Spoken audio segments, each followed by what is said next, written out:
इस वेले असीं हरी पेट्रोल पंप रोक के खड़े हैं जिहड़ा कि रोपड़ ते अज इस पंप दे उत्ते असीं तां पहुंचे हां कि इस पंप दे उत्ते खासियत है कि दूसरे पंपां दे नालों पहलां तां तुसीं देखो सर्विस बड़ी फास्ट है, बहुत वधिया सर्विस इन्हां दी जिहड़ी प्राइस है वो बहुत वधिया दिंदे ने। इस अज दे समय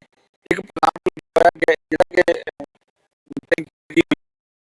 ਜਿਹਦੇ ਵਿੱਚ ਜਿਹੜੀ ਨਾਈਟ੍ਰੋਜਨ ਗੈਸ ਜਿਹੜੀ ਹੈ ਗੱਡੀਆਂ ਦੇ ਵਿੱਚ ਭਰੀ ਜਾਂਦੀ ਹੈ ਪਹਿਲਾਂ ਤੁਸੀਂ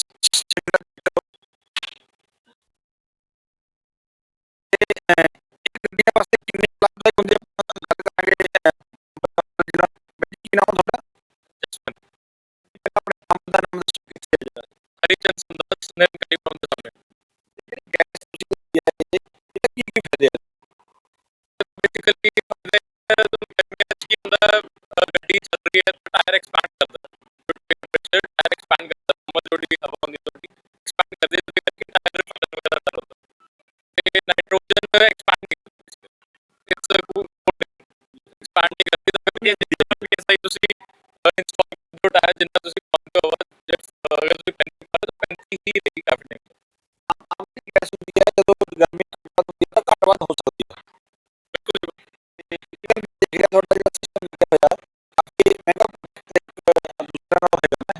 ये तो कंप्रेसर है नाइट्रोजन की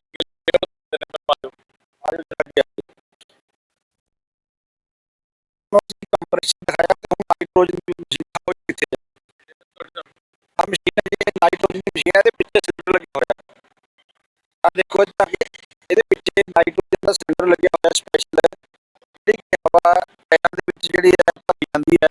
इस हवा का ये दस्सिया जा रहा है पेट्रोल पंप के मालकां वल्लों कि ये हवा जिन्नी कस्टमर पाउंदा पाउंड जिन्नी भी पाउंदा है घट वध नहीं होंदी क्योंकि गर्मियों के विच जदों ऑटोमैटिक वध जाती है तो टायर ब्रश कर दिंदी है जिहदे नाल एक्सीडेंट होने का खतरा जिहड़ा बन जाता है बहुत सारे लोग